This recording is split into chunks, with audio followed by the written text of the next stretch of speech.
Town has been ranked the 11th most dangerous city in the world. Now, earlier this month, the government deployed troops in certain areas in a bid to curb violence. Now, Community Safety MEC Albert Fritz says the vast majority of murders are gang-related. Between November 2018 and May this year, over 2,000 murders were recorded in the city. Staggering.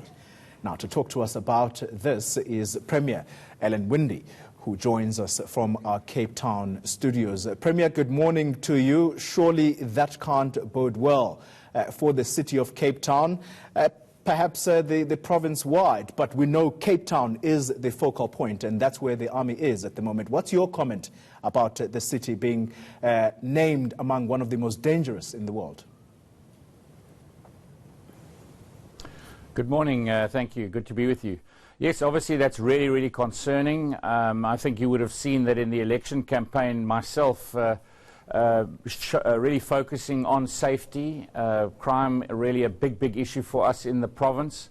I've actually been advocating that we have a look at a serious change in South Africa where we change the constitution and have much more management control of policing at provincial levels, because quite frankly that is a big shortfall for us. As you said, these really high, predominantly gang-related murders, but our murder rate unbelievably high. Last year, 3,700 murders in our province, and it is a big issue for me. And Alan, Jane Dutton here. I mean, there's still no permanent Western Cape top cop. Why not? Well, that's a process that we, as a province, want to be part of. You can't just appoint a new top cop, and I'm pretty certain that you are aware of the infighting that's happening in the senior management of our police in the province.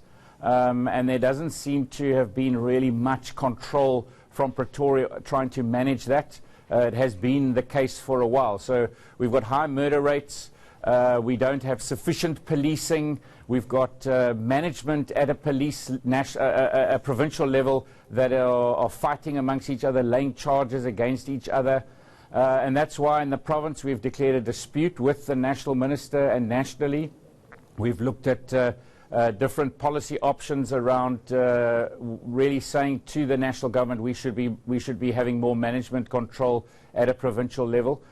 Since becoming Premier, I have already met twice with the National Commissioner in the appointment of our Provincial Commissioner, or a new Provincial Commissioner, and I welcome that. I have said to him we need to make sure we don't have someone from either of the factions leading it. So we've got an interim now being announced. We'll work with the interim, and in that process also play our part as regard to the Constitution in how we engage with National to make sure that we get the right top police officer in our province to manage the situation. As you said, we've got the army in at the moment. At a municipal level, we are budgeting more and more, which generally is supposed to be a policing and criminal justice system, which is a nationally run component of our system. But we're putting more and more money in at municipal levels. Yesterday I met with all of the mayors and municipal managers of the other municipalities in the province. Safety is on the top of the agenda to make sure that it's not only in the city, we get safety across the province, because crime is really it is a big number, and it is one of my big focuses. But of course it's a South African issue. We are only the third highest number of murders in the country. Premier, so, but for us, and for me in the province, yes. Sorry, Premier, sorry to interrupt you there. Yes. I just wanted you to give us, perhaps in one line, what, in your view, is at the heart of this infighting among the top cops in the Western Cape, or in Cape Town specifically? We saw the changes that were announced yesterday. What's at the heart of this infighting? I think that, number one, there's politics involved. I see emails and politics and people using policing within the political space. But it's also turf. It's looking at turf war. And then, of course, there's also concerning elements where you see linkages to crime.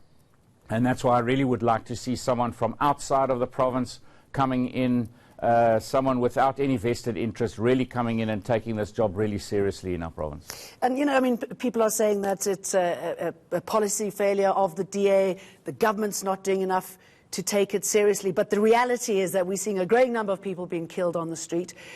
Just recently, a Ukrainian hitchhiker was stabbed to death on the mountain. We had the armed gangs entering the Mount Nelson and stealing from people. I mean, it's not a good image. It's devastating for one of our most important sectors, the tourism sector. Absolutely. And the interesting thing is, in both of those two cases, which are directly linked to tourism, it was our traffic system that actually managed to catch the perpetrators in the armed robbery, and it was a neighborhood watch that actually managed to allow us to capture the perpetrator in the hikers incident over the weekend. And really, we've really got to build a partnership where the city mainly, which is, as you say, a major tourism attraction, global tourism attraction, and then just across the railway line, we've got gang wars that are just out of control. Our people are being murdered, and that's why I'm personally taking it really, really seriously. That's why we've put the intergovernmental dispute. That's why we will start to do whatever we can in building a safer society. You'll see with the city, we've already tried to build partnerships in our rail safety unit, province and city putting money in to make sure our rail commuters are safer. And you've seen now the city putting money in an extra men and women on the ground in Bontehevel, which has seen a significant difference. And we're putting that on the table. We're putting other things on the table, saying how can our police, how can our government officials help police with administrative work so we can put more men and women in blue on the streets. In our province, we're 4,500 policemen and women, too few, under-resourced, and we have these high numbers. Well, good to talk to you, Alan Winder, and we'll certainly be keeping an eye on this, and hopefully Cape Town can remove that ominous title. Jane, and very interesting to see as well that the Western Cape doesn't have a permanent police commissioner at the moment. In fact, the Western Cape as a province, it doesn't have a permanent police commissioner at the moment. And you think that's something that needs to be addressed? Remember the previous one, Arno Lamour, was convicted. So that's the situation in Cape Town.